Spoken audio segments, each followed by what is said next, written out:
नमस्कार प्रेक्षकांनो, मालिकेच्या पुढील काही भागांमध्ये खूपच मनोरंजक असं वळण येणार आहे. खूपच छान असा ट्विस्ट येणार आहे. इकडे स्वानंदी जे वृद्धाश्रम चालवत असते ते वृद्धाश्रम इकडे राजवाड्यांच्या जागेवर आहे आणि त्या जागेवरती मल्लिका आणि अंशुमनचा डोळा आहे. आता त्या वृद्धाश्रममध्ये स्वानंदीने एक गोष्ट केलेली असते, ती म्हणजे वृक्षारोपणाचा कार्यक्रम ठेवलेला असतो. सगळे पत्रकार मंडळीसुद्धा जमा झालेली असतात.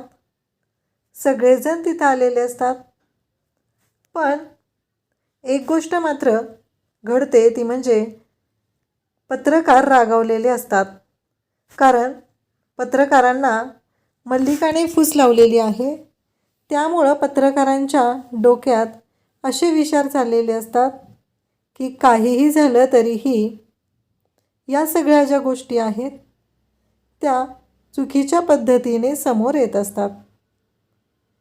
आणि त्याच वेळेस इकडे स्वानंदीला ते उलट प्रश्न विचारत असतात. तेव्हा मात्र स्वानंदीला प्रश्न पडलेला असतो. स्वानंदी म्हणत असते, काय बोलताय तुम्ही हे सगळं?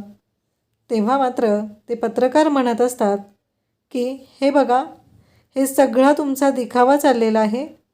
तुम्हाला या कोणत्याही गोष्टी करायच्या नाही आहेत. तुम्ही सगळी दिखावेगिरी करताय हे आम्हाला माहिती आहे आणि हे सगळं तुमचं नाटक आहे. आता ह्या पत्रकारांना कोणी फूस लावलेली आहे हे तर आपल्या चांगलंच लक्षात आहे. काहीही झालं तरीही या सगळ्या गोष्टी चुकीच्या पद्धतीने समोर येत असतात. कारण या पत्रकारांना मल्लिकाने पैसे दिलेले असतात आणि मल्लिकानेच या पत्रकारांना फूस लावलेली असते.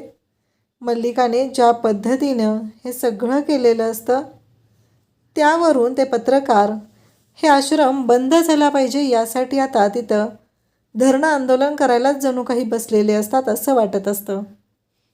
कारण स्वानंदी आहे ती वाट बघत असते समर येण्याची. एकदा का समर आला की मग सगळ्या गोष्टी क्लिअर होणार आहेत हे स्वानंदीच्या डोक्यात असतं. स्वानंदी मात्र समरची वाट बघत असते. तेवढ्यात गाडीचा आवाज येतो आणि स्वानंदीने तर नऊवारी नेसलेली असते, छान असा मराठमोळा लुक केलेला असतो. तर गाडीतून डॅशिंग अशी समरची एंट्री झालेली आहे. समरने सुद्धा धोतर नेसलेला आहे, डोक्यावरती पांढरी गांधी टोपी घातलेली आहे आणि तो गाडीतून उतरतो.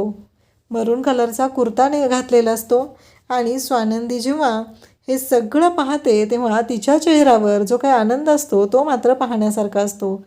त्यानंतर समर आणि स्वानंदी दोघंही जोडीने तिथे वृक्षारोपण करतात आणि दोघांचा मराठमोळा असा डान्ससुद्धा आपल्याला पाहायला मिळतो. स्वानंदी आणि समर दोघंही एकमेकांच्या खूप जवळ आलेले असतात, खुश असतात आणि समरसुद्धा आता स्वानंदीसोबत तेवढाच आनंदात असतो. या सगळ्या गोष्टी खूप आनंदाने करत असतो. अशाच अपडेटसाठी चॅनलशी कनेक्ट राहा. थँक्यू.